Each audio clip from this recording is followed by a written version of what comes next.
Good evening. I'm William Brangham. Amna Nawaz and Jeff Bennett are away. On the NewsHour tonight, gas prices in the U.S. top $4 a gallon. With mounting pressure from the war with Iran, President Trump lashes out at allies for not helping reopen a key oil shipping route. The Supreme Court sides with a therapist challenging a state ban on the discredited practice of conversion therapy for LGBTQ children. And some suspicious trades in prediction and financial markets regarding Trump administration policies raise questions about who's really benefiting. It's right for us to assume that there is a lot of insider trading that goes on prediction markets, just as there's a lot of insider trading that goes on in the stock market.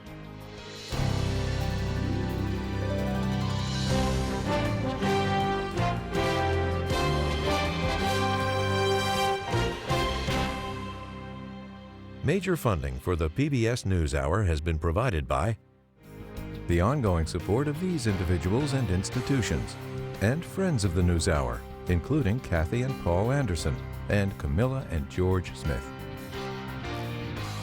The Gordon and Betty Moore Foundation, established to create positive outcomes for future generations.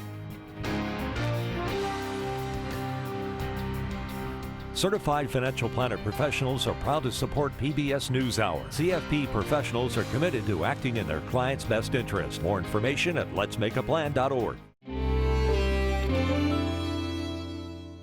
In 1995, two friends set out to make wireless coverage accessible to all.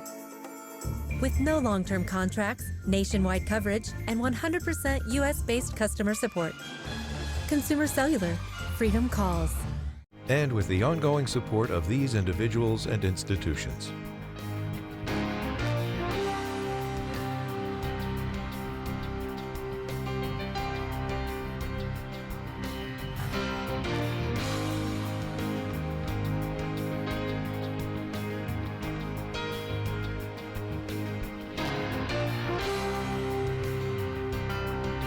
This program was made possible by the contributions to your PBS station from viewers like you. Thank you.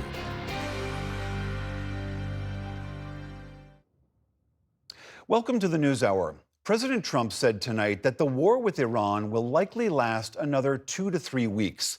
But the blockage of the Strait of Hormuz continues to be a problem for the U.S., and the president again lashed out at allies for not doing more to help. Iran's de facto blockade of that waterway has driven up the cost of oil worldwide and sent American gas prices to their highest level in years. Overnight, targets outside the ancient, historic Iranian city of Isfahan were set ablaze by U.S. strikes. Home to a large ammunition depot and one of the country's main nuclear complexes, now a towering inferno. President Trump posted this video to his social media, projecting U.S. strength before, hours later, conveying frustration. The president said that nations that were upset by Iran's choking of the Strait of Hormuz, through which a fifth of the world's oil normally flows, should take matters into their own hands. Go to the strait and just take it, the president wrote. You have to start learning how to fight for yourself. Go get your own oil. Defense Secretary Pete Hegseth today directed more blame on U.S. allies who have, so far, refused to participate in this war. This is an international waterway that we use less than most, in fact, dramatically less than most. So the world ought to pay attention and be prepared to stand up. President Trump's been willing to do the heavy lifting on behalf of the free world to address this threat of Iran. It's not just our problem set going forward. Iran has allowed some ships to pass through the strait, including from China, India, and Malaysia. The U.S. claims up to 20 tankers are expected to pass through in coming days. But Iran's attacks in and around the strait continue, including a drone strike on a fully loaded Kuwaiti oil tanker off the coast of Dubai. The attack punctured its hull and set the ship ablaze. The crew managed to put out the fire before it ignited its cargo and no oil was spilled. But attacks like these have sent shockwaves through global oil markets. Dozens of oil and gas facilities have been targeted and damaged by Iran's retaliation, including fields, refineries, storage, and ports. And as fuel prices have soared worldwide, here in the U.S., the price at the pump hit $4 a gallon, the highest level since 2022. The national average up more than $1 since before the war began. President Trump will make a deal. He is willing. Secretary Hegseth said talks were ongoing and gaining strength despite Iran's public denials. But he said the U.S. was prepared to ramp up the war if Iran didn't yield to U.S. demands. We don't want to have to do more militarily than we have to. But I didn't mean it flippantly when I said, in the meantime, we'll negotiate with bombs. Chairman of the Joint Chiefs, General Dan Kane, added that the U.S. military campaign was increasingly limiting Iran's ability to replace what had been destroyed. We remain focused on interdicting and destroying the logistical and supply chains that feed these programs.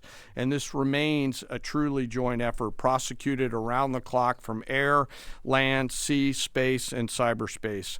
Iran's Revolutionary Guard hit back today with a new threat, saying it will soon target U.S. companies in the region, including Google, Apple, Intel, and Boeing. Meanwhile, in Iraq, the U.S. State Department said it's aware of the reported kidnapping of an American journalist there, identified as Shelley Kittleson by one of the outlets that she worked for. A U.S. official said a member of an Iranian proxy known as Kataib Hezbollah was arrested on suspicion of being involved in the kidnapping.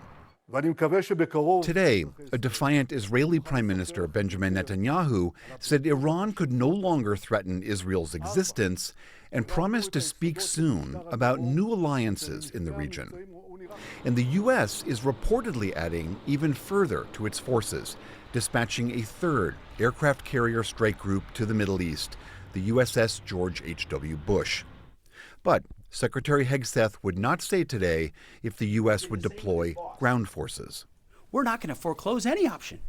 You can't fight and win a war if you tell your adversary what you are willing to do or what you are not willing to do, to include boots on the ground. All options open to a potentially open-ended conflict. And so for an on-the-ground perspective, we turn to Reza Sayah. He's the NewsHour's special correspondent in Tehran. Reza, thank you so much again for talking with us. When U.S. officials are talking about these strikes, they keep stressing that they are hitting military targets in Iran, not civilian targets. Is that your understanding? Well, I can tell you firsthand that that's not the case. Indeed, they are hitting military targets, but they're also increasingly hitting non-military targets. Yesterday, airstrikes knocked out power in parts of Tehran. That happened again today. And also in the island of Esh along Iran's southern coast. The power is back on, but that's 2 days in a row where we've seen power outages. And that has many here worried because of President Trump's threats to hit Iran's power grid.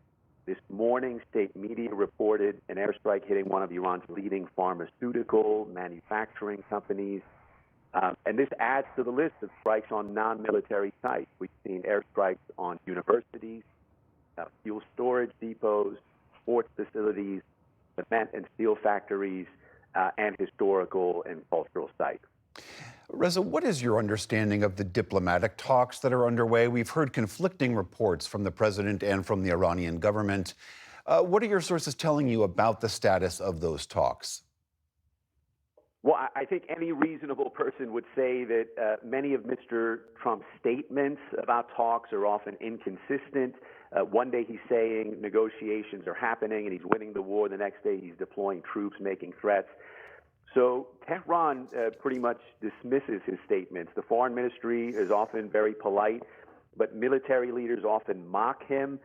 Tehran's position is this is a president that's twice attacked Iran in the middle of talks, so they don't trust him when it comes to his claims about negotiations. Their focus is on defending their country against what they view as an illegal attack. At the same time, the foreign ministry says they're always prepared for talks if the talks are held with respect and recognize Iran's rights. Reza, at the beginning of these attacks, President Trump said he wanted to create the conditions where Iranians themselves could rise up and thus weaken the Iranian government and allow individual Iranians to rise up and take power. How realistic does that seem to you? Well, at this point, I can tell you that we're in the 5th week of this war, and there's been no indication of an anti-government uprising. In contrast, almost every day, even on nights where it's been raining, you have pro-government supporters rallying in major intersections, in major squares. And increasingly, you're seeing different sectors of the population joining them. Most of the core supporters of the government are religious and conservatives, but increasingly you're seeing more progressive, liberal Iranians. Obviously, many Iranians were dissatisfied with this government, but they didn't want their dissatisfaction to lead to an attack by the United States in Israel. So you're seeing increasingly solidarity among different sectors of the population for the military troops. All right, that is Reza Sayah joining us from Tehran in Iran. Reza, great to talk to you. Thank you. Thank you. The steep rise in gas prices because of this war is the second largest spike in 3 decades, and it is hitting Americans' wallets. Many have told us how they're now scrambling to fill their own tanks. My name is Samantha Lott. I currently live in Denton, Texas. I'm Jim Lawrence. I live in Omaha, Nebraska. My name is Alexis Mims. My name is Jamie Pardue, and I live in Kailua Kona, Hawaii. I'm Jonathan Tipton Myers. I'm a full-time rideshare driver. As soon as this war started, gasoline prices jumped up minimum 50 cents, but in certain areas it was $1 as well too. My husband and I are making an effort to combine any trips that we take into town or to stores so that we aren't driving unnecessarily. I don't think it ever occurred to me that our gas would be over $5 a gallon. You know, we are struggling. Now, it's not just the groceries that are expensive, but now it's the gas that is out of control. I am a community mental health social worker. As I'm sure you know, I do not make a lot of money. And so having to use my own car and drive a lot around 2 different counties, I'm buying a lot of gas. Then in order to make ends meet as well, I have to deliver groceries on the side in the evenings and the weekends. I'm filling up my tank every other day, and I'm having to pay like $40 to $50 to do so. Any money that I get from my daytime job is usually a month late for reimbursement. And so I'm having to like figure out how to make that money stretch and like what kind of food am I going to eat this month, that type of thing. It's really anxiety ridden right now times for me and a lot of other people, especially people that are single and are having to pay all of their household costs themselves. It's really difficult. Right now, my income is tied to the markets. It's in my retirement accounts. And so with the volatility of gas goes the volatility of the market, and one goes up and your bank balance goes down. And that really is the most concerning thing about the future. All of this needs to stabilize. In Hawaii, so much of what we have purchased in the stores is imported. And so it isn't really just the cost of gas that is going to impact our community. It's going to be the cost of just about everything. We're constantly trying to calculate whether a ride can actually be profitable for us. So if you add on an increased gas price, it just makes making those decisions even more difficult. And at the end of the month, that's a significant raise in your actual price, in your anxiety, in your ability to drive safely and maintain your car and do your job. My son is 3 hours away in college, and my daughter is 30 minutes away. The amount of gas is too much to go ahead and travel at this time. So we are foregoing plans for any type of get-togethers. But thankfully, we have modern technology. So for now, we just keep in touch that way. I don't really do a lot of things other than work just because I can't afford to. And that's really sad because in order to have like a well-balanced life, people need to be able to go do things, support local businesses, hang out with their friends. And those are kind of luxuries at this point that I just like truly can't afford. So how long are gas prices expected to stay high? And more broadly, how bad a shock will this war deliver to the global economy? For that, we turn again to Cliff Kupchan. He is chairman of the Eurasia Group, which is an international consulting firm. Cliff, so good to have you back on the NewsHour. So you've heard from these people about how difficult it is for them just to fill their tanks. Gas is over $4 a gallon, Brent crude at over $118 a barrel. If this war continues, as the president said tonight, even for a couple more weeks or maybe longer, how much worse could this get?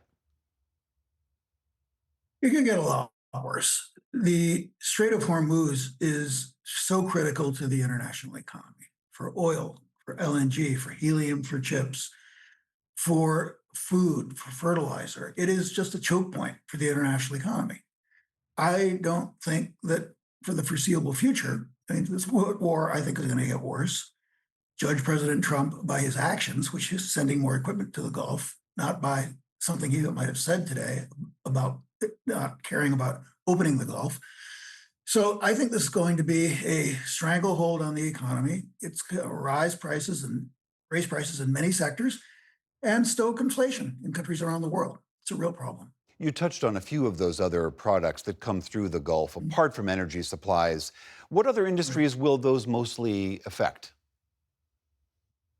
Well, again, helium, which is critical to making advanced chips for AI, aluminum, petrochemicals, fertilizer, and food prices.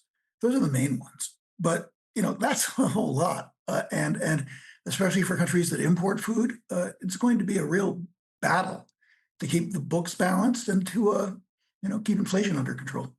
Do you think that consumers, or maybe even more importantly, the market, has taken on board this idea that this could get so much worse? No. And unfortunately, I think that markets, which I can speak to, consumers is more broad, but markets have had their head in the sand. I think markets still have their head in the sand. I mean, the market rallied today, in part on President Trump's comments that he could end the war without opening the Strait of Hormuz.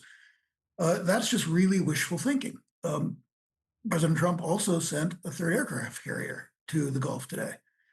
He's sending more troops to the Gulf. I think markets are in denial that there's a strong chance we get ground forces in U.S. ground forces in Iran, and that prices go up even further towards the 130 level. It's $130 a barrel for Brent. I mean, it's going to get bad. Do you really believe, judging by what you're saying, that this conflict will escalate? That despite what the president has been saying, I do. President Trump has, again, I don't put a judgment on it, but he's now attacked Iran twice in the middle of ongoing negotiations. I think that as an analyst, it's just not useful to track his day-to-day words. It's much more useful to track the administration's day-to-day movements, which is putting men and a whole lot of metal and hardware into the region. So I think it's going to get worse. It may not go on more than 2 or 3 weeks, but I think we're going to see a lot of combat and bombing before then. The president again reiterated this point that if nations are not willing to help reopen the strait and they're thirsty for more oil, that they ought to just buy that oil from the United States. Is that a realistic exchange? No, global markets energy is a global market. It's fungible. Barrels are interchangeable. Energy prices are going to stay high as long as the Strait of Hormuz is closed, and alternative sources are hard to come by, especially for LNG. So the president's comments really don't speak to how energy markets work, unfortunately. All right, that is Cliff Kupchan of the Eurasia Group. Always great to hear from you. Thank you so much for being here. Thank you, sir.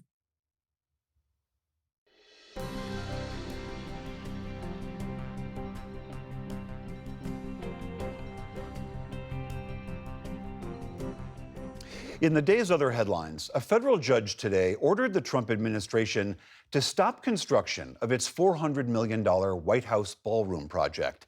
District Judge Richard Leon sided with a preservationist group that called for further reviews and input from Congress. In his opinion, the judge wrote that Trump is the steward of the White House, not its owner, and that, quote, no statute comes close to giving the president the authority he claims to have. But the judge also delayed enforcement of his order for 14 days and acknowledged that the administration is likely to appeal. Also today, a separate federal judge ruled that President Trump's executive order that barred federal funding for NPR and PBS is unconstitutional. Judge Randolph Moss said the order violated those groups' First Amendment rights. While PBS and NPR leadership both celebrated today's decision, the ruling will likely have little effect on their immediate financial health. That's because the Republican-controlled Congress voted to claw back the roughly $500 million in annual funding last year. Still, it could allow Congress to provide future money should it choose to do so. Turning overseas, a group of 12 top European diplomats visited Ukraine today to mark 4 years since Russia's massacre in the town of Bucha outside Kyiv. They placed candles on a memorial to honor the more than 400 people who were killed there. Russia invaded Bucha early on in its war, now in its 5th year. In Russia today, thick smoke rose from an oil storage facility at a port in the Baltic Sea near St. Petersburg. Ukraine has targeted energy infrastructure in that area for the past week. A Kremlin spokesperson downplayed the strikes and vowed to respond. All critical facilities important to Russia's transport infrastructure are being protected. If airspace is being made available for hostile terrorist activity against Russia, this obliges us to draw the appropriate conclusions and take appropriate measures. Ukrainian officials are hoping their long-range drone strikes in the region will prevent Moscow from profiting off its oil exports amid global concerns over energy supplies brought on by the Iran war. In Gaza, health officials say 2 Israeli airstrikes killed at least 5 people today. Palestinians in Khan Yunis mourned a father and his 2-year-old son who died in one of the strikes. Israel has not yet commented on either incident. Meanwhile, in central Gaza, a chaotic and emotional scene as a group of 11 toddlers were reunited with their families. They had been evacuated as premature newborns back in late 2023 amid violence brought on by the Israel-Hamas war. One father described his reunion as, quote, the most important moment of his life. Our feelings are indescribable. She is my first daughter, but our feelings are mixed with pain because of the reality we live in. We hope our children's future will not be filled with the tragedy or suffering they faced at the beginning of their lives. A total of 31 premature babies had been evacuated to Egypt. Doctors say 4 died after arriving, though the fate of the others remains unknown. An update now on a story we brought to you last night. A Russian tanker carrying more than 700,000 barrels of oil arrived in Cuba today.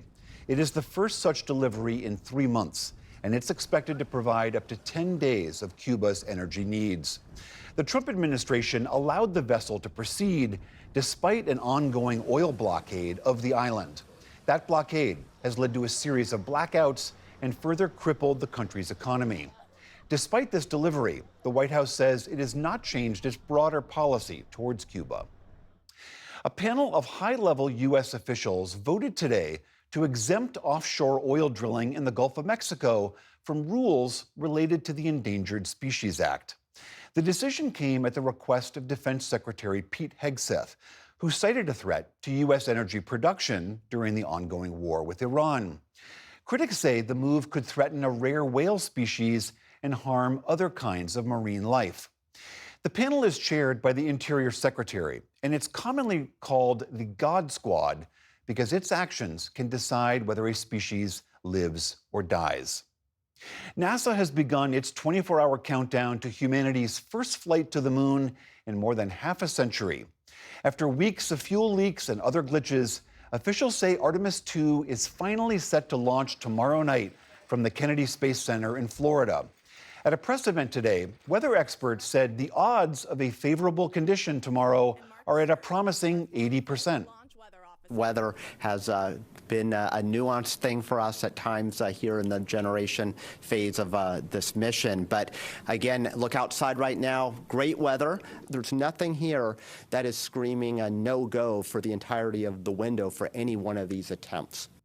The 4 astronauts of the Artemis crew are set to become the first lunar visitors since Apollo 17 back in the early 1970s. But they won't land on the moon's surface or even orbit it. Instead, they'll zip past the moon's far side and then head back to Earth in a trip that's planned to last less than 10 days. On Wall Street today, stocks surged amid hopes for an end to the Iran war. The Dow Jones Industrial Average jumped more than 1,100 points. The Nasdaq added nearly 800 points, or almost 4%. The S&P 500 posted its biggest gain since last May. And we have a unique passing of note. Sugar, the surfing dog, has died. The mixed-breed rescue pup from Huntington Beach, California, was a 5-time dog surfing world champion and the first canine inducted into the Surfers Hall of Fame. Wearing a life jacket, she often rode solo, but sometimes alongside her owner, Ryan Rustin. Sugar also spent time comforting veterans as a therapy dog. The city of Huntington Beach called her a local legend whose impact reached far beyond the shoreline. Sugar, the surfing dog, was 16 years old. Still to come on the NewsHour, communities rebrand César Chavez Day following sexual assault allegations against the late labor leader. Pardons and prediction markets raise questions about who's making money during the Trump presidency. And the next stage for the Washington National Opera after its departure from the Kennedy Center. This is the PBS NewsHour from the David M. Rubenstein studio at WETA in Washington, headquarters of PBS News. A Colorado law that bans what's called conversion therapy for LGBTQ youth hit a potentially far-reaching roadblock at the U.S. Supreme Court today. In an 8-1 decision, the justices sided with a Christian counselor who argued that the law violated her First Amendment rights. Our justice correspondent Ali Rogan has more on the ruling. William, the majority of justices cast doubt on whether the state of Colorado can ban licensed therapists from talking to their minor patients about their sexual orientation or gender identity. Supporters of the law argue the ban was necessary to protect children from the practice of conversion therapy that they say is harmful. In the court's majority opinion, Justice Neil Gorsuch said, quote, Colorado may regard its policy as essential to public health and safety, but the First Amendment stands as a shield against any effort to enforce orthodoxy in thought or speech in this country. Last fall, the NewsHour spoke to Kaylee Childs, the therapist at the center of the case. The care that is at stake in this lawsuit is that we are allowed to speak freely and that we are allowed to, by the product of that, sort through feelings, sensations, thoughts, beliefs. The ruling sends the case back to a lower court to weigh in on if the law is constitutional. Colorado is about one of 24 states that have banned conversion therapy for minors. For more on today's decision, I'm joined now by the NewsHour Supreme Court analyst Amy Howe, co-founder of SCOTUS blog. Amy, great to see you again. Good to see you too. So in this argument, the therapist made the case that because she was doing talk therapy with her clients, talking them through these issues, that this really was a violation, this ban is a violation of her First Amendment protections. Did that seem to land with the majority? It did indeed. The state had argued that states have long had the power to regulate medical treatment, and so that the ban was part of an effort to regulate conduct rather than speech, so that the First Amendment wouldn't apply. And to the extent that it regulated speech, like Chiles's, it did so only incidentally, sort of as part of the regulation of conduct. But the majority didn't buy that argument at all. Justice Neil Gorsuch, writing for the majority, said the First Amendment is not a word game, and it said that what she's doing is speech, and the state is regulating that. What this case was about was whether or not the lower courts applied the correct standard, the correct test to determine whether or not the conversion therapy ban was constitutional. The Childs argued that the lower court should have applied a less deferential, more stringent test called strict scrutiny, precisely because her conduct was, in fact, speech. Her talk therapy was speech, and therefore the First Amendment was involved. And the Supreme Court agreed with her. It didn't go ahead and actually apply that test. Instead, it sent the case back to the lower courts. The court kept coming back to this idea of viewpoint discrimination, that this law allows therapists to affirm a person's identity but not discourage that. Why was that framing so important in this ruling? It was essential, I think in no small part because when you have viewpoint discrimination in the Supreme Court's view, you have the state choosing a side in the debate. And so, you have the state saying you can affirm a client's gender identity, but you can't work with them to try to realign their gender identity to the one that they were assigned at birth. It seemed pretty clear after oral argument that Kaylee Childs was likely to win in some form. It was a little bit of a surprise that it wound up being 8-1, with Justice Ketanji Brown Jackson being the only dissenter. Justice Elena Kagan and Justice Sonia Sotomayor joined the majority. Justice Kagan wrote a concurring opinion in which she said this might have been a different case if we had a law that regulated content but didn't discriminate based on viewpoint. You mentioned Justice Ketanji Brown Jackson, the lone dissenting voice, and in her dissent, she really focused on the harm that she would argue is done potentially to children who undergo conversion therapy. She wrote, quote, "Like it or not, treatment standards exist in America, and those standards necessarily reflect the expert medical community's current beliefs about the safety and efficacy of various medical treatments, whatever those beliefs might be." Beyond Justice Jackson's dissent, how did the issues of the potential harm and concerns about conversion therapy play into this argument and this opinion? It was an issue that came up at the oral argument and then resurfaced again in Justice Gorsuch's opinion, but relatively briefly. And he acknowledged that there is this debate. The state had relied on it as the rationale for the conversion therapy ban, but the opinion sort of downplayed the consensus among major medical organizations right now on the idea that conversion therapy is harmful to LGBTQ teens. Justice Samuel Alito, I believe, at the oral argument had pointed out, and then the opinion made the same point, that back in the 50s, 60s, and 70s, major medical associations had called homosexuality a mental disorder. And so the point that the opinion was making was that these kinds of consensuses can change.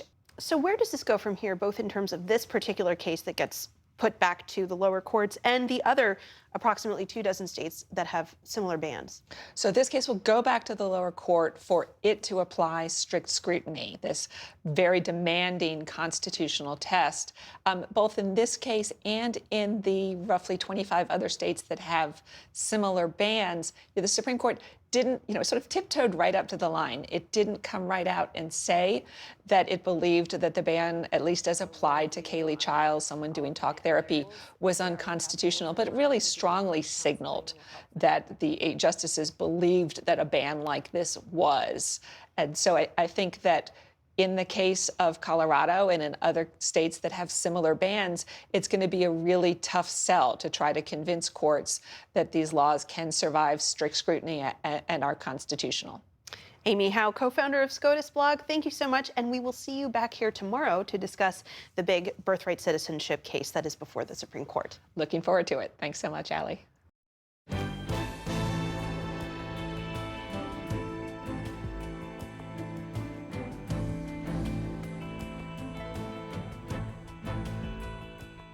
Just 2 weeks ago, cities across the country were finalizing plans for celebrations of César Chavez Day. Then, an investigative report from the New York Times revealed allegations that Chavez sexually abused women and girls for years, including Dolores Huerta, with whom he co-founded the United Farm Workers Union, or UFW. Now, many of those cities are canceling those plans, and a day that was once a celebration has become a painful reminder of his now tarnished legacy. Stephanie Sy reports. On a day that once celebrated him, communities are now moving swiftly to distance themselves from disgraced labor leader César Chavez, who died in 1993.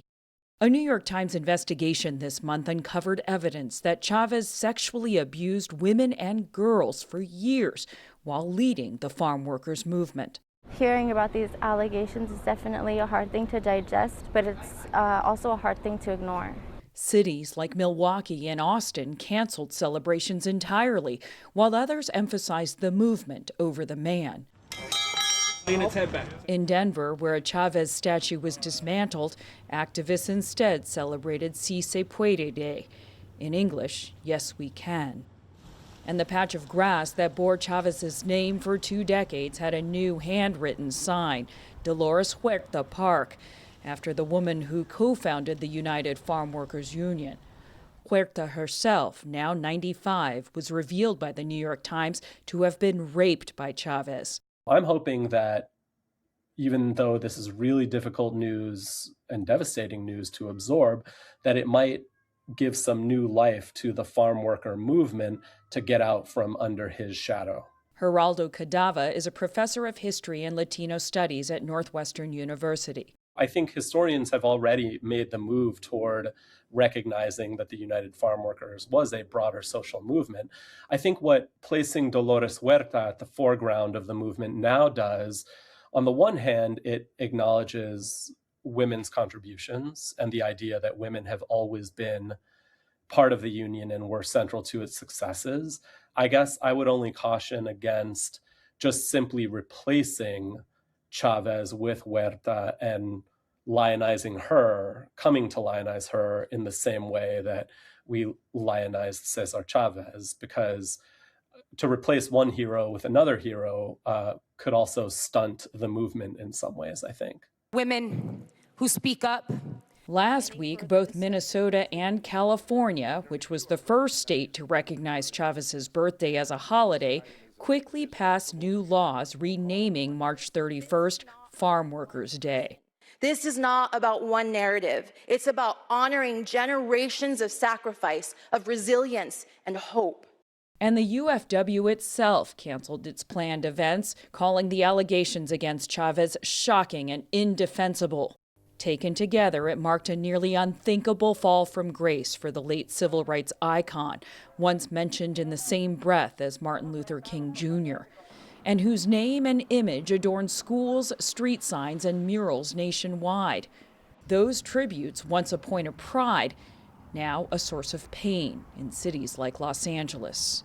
César Chavez Avenue needs to be replaced. I have a 10-year-old little girl who lives in that building on César Chavez, who today after school, I'm gonna have to sit down around the dinner table and explain to her why we're out here doing this, what the rumors, the allegations, and the facts are.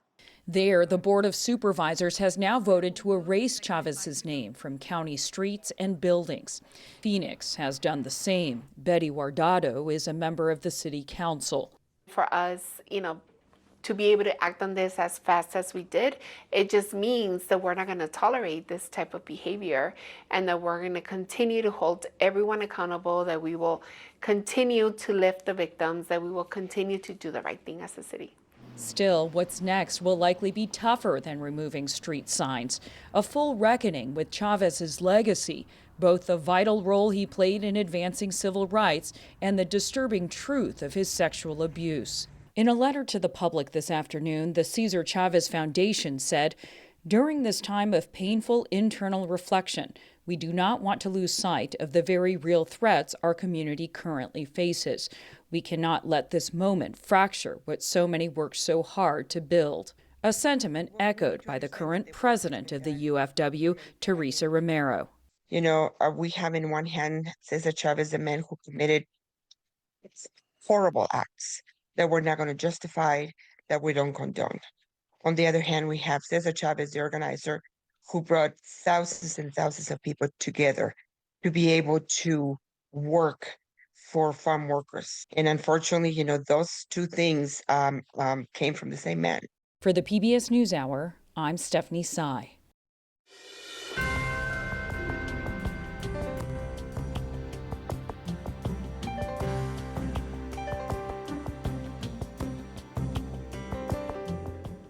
The Pentagon today is strongly denying a report by the Financial Times that Defense Secretary Pete Hegseth's stockbroker was seeking to make large investments in major defense companies in the days right before the U.S. and Israel first struck Iran. That report is raising yet more concern about the many people in and around the Trump administration who seem to be profiting in unusual ways. White House correspondent Liz Landers takes a closer look. Early last week, as the United States and Iran continued to exchange strikes in the Middle East, there was a spike in the crude oil futures trading volume around 6:49 a.m. Eastern Time. A few minutes later, at 7:05 a.m., the president posted on his social media platform that he was suspending strikes on Iranian power plants and energy infrastructure for 5 days. The stock market opened up, and oil prices went down. A combined $800 million in trades was made. The timing of the market movement could be coincidental, but it produced a windfall all the same. And traders aren't just getting rich in traditional marketplaces. Polymarket, a prediction marketplace where individuals can bet on anything from sports to politics, has seen several users bet specifically on U.S. military action related to Iran and rake in money. Before the president's latest announcement claiming the U.S. and Iran were actively engaged in productive talks, several newly created accounts bet nearly $160,000 that a ceasefire will happen by March 31st or April 15th. After the president's comments, the value of those bets doubled and stand to pay out to $1 million if the ceasefire happens by April 15th. Who's behind these bets? Polymarket and other online prediction market sites like Kalshi allow users to place bets anonymously, so the identity of the bettor remains unknown. But potentially lucrative payouts like these have raised concerns about the possibility of insider trading, says David Hill, a journalist who writes about gambling for Rolling Stone and hosts the podcast American Gambler Book Club. I think that it's right for us to assume that there is a lot of insider trading that goes on prediction markets, just as there's a lot of insider trading that goes on in the stock market. You know, lots of people know the outcomes of these things prior to the public knowing them. And so some people are going to be opportunistic about that and take advantage of it. Polymarket, which calls itself the world's largest prediction market, announced new rules last week clarifying 3 categories of prohibited insider trading conduct, banning trading that involves stolen confidential information, illegal tips, and trading by people who can influence outcomes. They even specifically give an example about military members betting on military operations, advising that's banned. It's raising questions about the morality of betting on these actions, which inevitably involve life or death situations. I personally would not want to make a bet on whether or not somebody would live or die. I think that one of the things that's a concern here is that if there is a market on something like death, that there's sort of moral hazard involved, right? And that people shouldn't be allowed to wager on predicting somebody's death, not just because it's moral, but also because there may be, that it creates these sort of perverse incentives, and that people's lives are involved and are at stake. Kalshi told us that government employees are not permitted to place predictions on geopolitical markets and said it does not comment on potential investigations. Polymarket did not respond to questions from PBS News. There are at least 8 bills in Congress seeking to regulate prediction markets, including a bipartisan House bill that would bar elected government officials, senior federal staffers, and their families from trading in prediction markets. But these platforms aren't the only way that people are profiting off of politics these days. For others with ties to the president or who claim to have connections to him, there's another lucrative business opportunity that's emerged: lobbying for presidential pardons. Trump's prolific use of his clemency powers has been controversial from the beginning. We hope they come out tonight, frankly. Hours after he was sworn in for a second term, he pardoned more than 1,500 defendants involved in the January 6th Capitol attack. Dozens of other high-profile pardons have followed, involving political figures, business leaders, and people with personal connections to the president or his allies. And lobbyists have stepped in to help facilitate who can get through to the administration, earning millions. Ken Vogel is a reporter for the New York Times. In the first year of Trump 2.0, we saw $5.2 million in lobbying fees disclosed for pardon-related or clemency-related lobbying efforts, and that was 8 times more than what we saw in the final year of the Biden administration. Vogel says this has created a sort of pay-for-play mentality during the Trump administration, where people with money and connections can skip to the front of the pardon line. It's created this sort of pardon industrial complex that in some ways seems to turn on its head the idea that the people who are most deserving are the ones who are going to get clemency, and instead sort of reward people who either have connections or the ability to pay people who have connections to get directly to President Trump. And while President Trump in his speeches says attacking fraud is a major priority, We're cracking down on the Somali scams, ending the brazen and shameless theft of taxpayer dollars. his decisions about who gets a pardon seem to be at odds with that. More than 50 of the pardons and commutations he has made in his second term are for fraud. White-collar offenses such as money laundering, bank fraud, and wire fraud are among the most frequent crimes he has wiped clean. In a statement, the White House press secretary Caroline Leavitt said, quote, President Trump exercises his constitutional authority to issue pardons and commutations at his discretion. Anyone spending money to lobby for pardons is foolishly wasting their money. The Trump administration has a robust pardon review process, which includes White House counsel, the Department of Justice, and ultimately the president himself as the final decider. Many of the people granted clemency by Trump had their financial penalties and restitution forgiven, totaling tens of millions of dollars. But for their victims, they're appalled. To them, this is sort of another, there's like insult to injury. And these pardons, and in some cases even the commutations, wipe away those obligations, those financial obligations. So this is sort of taking money out of the victim's pockets, or at least stopping an avenue that might otherwise result in them getting at least like some compensation for the financial losses that they've incurred at the hands of these people who have gotten pardons.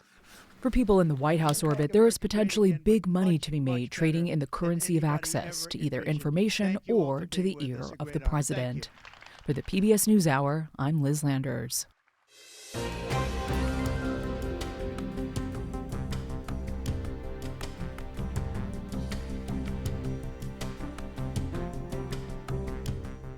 Earlier this month, the board of what is now called the Trump Kennedy Center formally approved the president's plan to close the center for 2 years.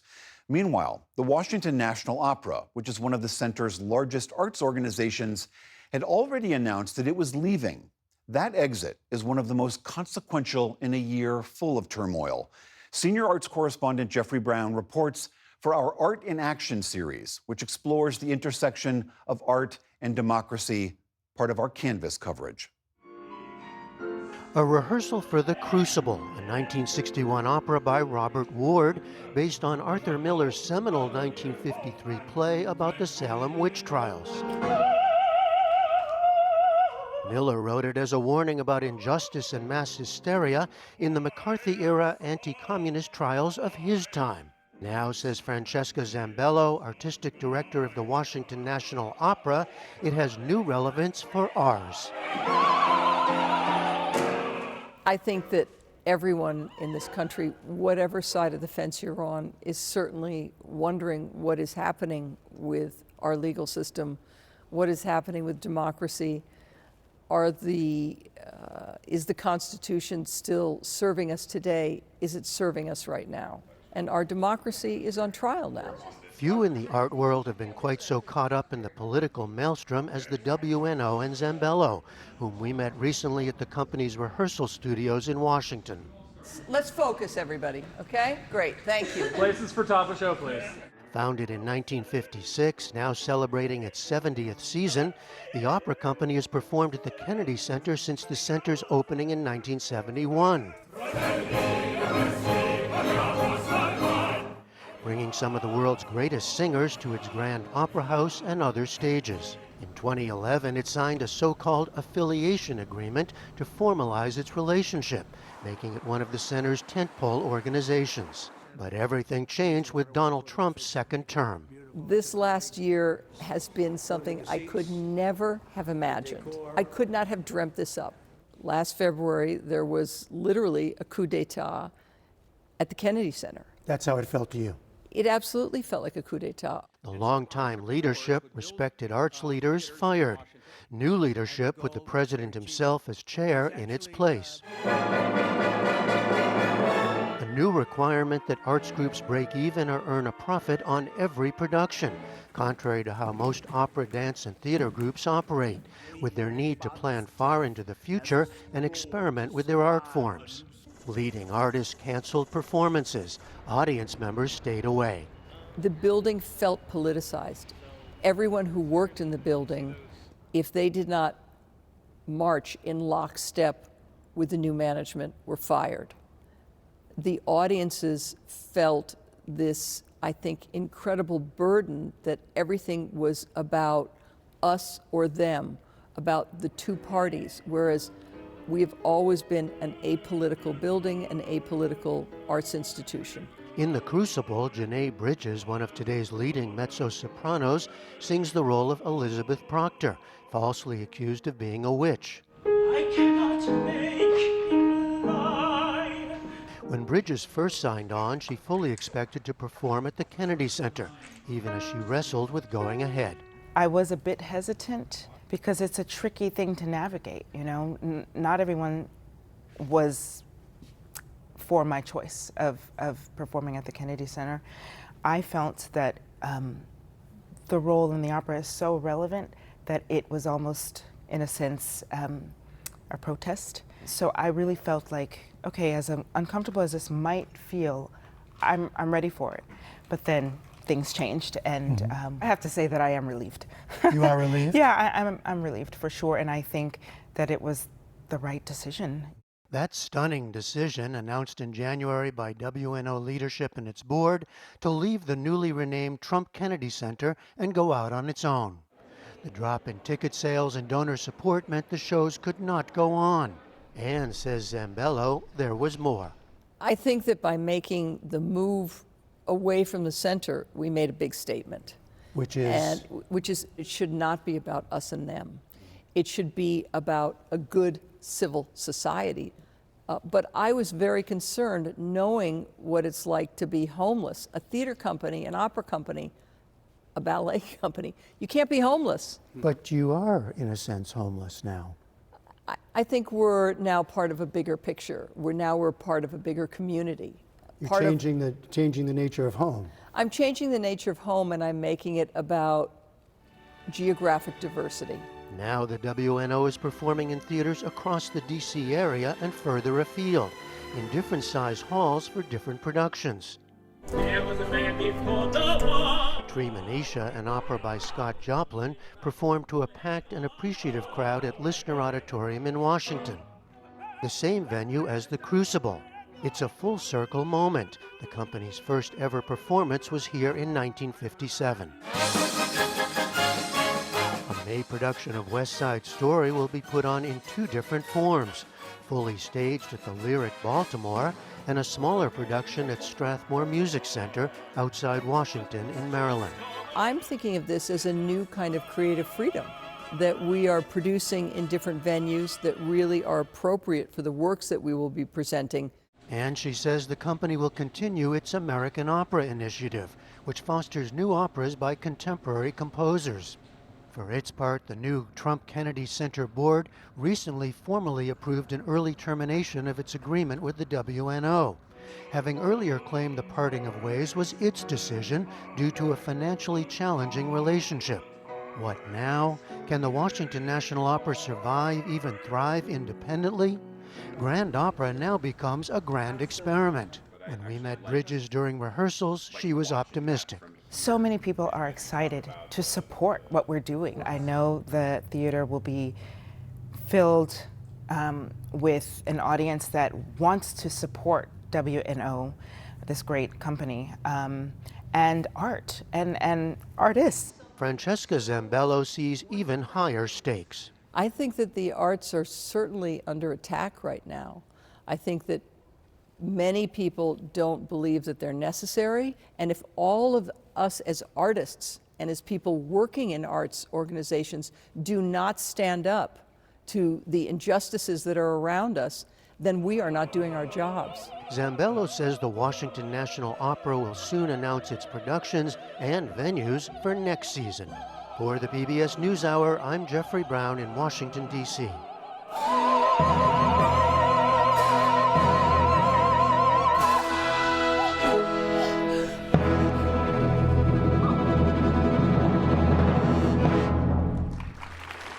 And that is the NewsHour for tonight. I'm William Brangham. On behalf of the entire NewsHour team, thank you so much for joining us.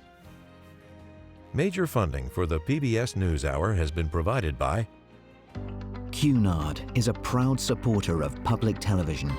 On a voyage with Cunard, the world awaits. A world of flavor, diverse destinations, and immersive experiences.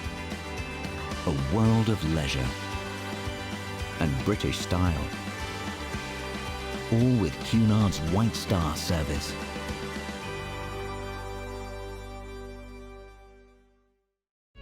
The William and Flora Hewlett Foundation. For more than 50 years, advancing ideas and supporting institutions to promote a better world. At hewlett.org. The Charles F. Kettering Foundation, working to advance inclusive democracies. Learn more at kettering.org.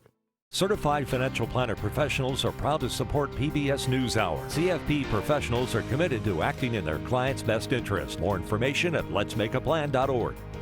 Friends of the NewsHour, including Nell, Martha, and Mary Minow, in honor of the life and legacy of their parents, Newton and Josephine Baskin Minow, and Julie and Robin Powell, through Fidelity Charitable.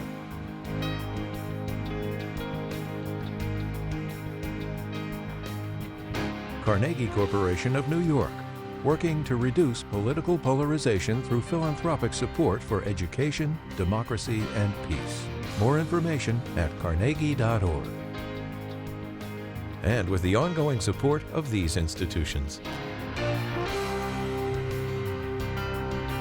This program was made possible by the contributions to your PBS station from viewers like you. Thank you.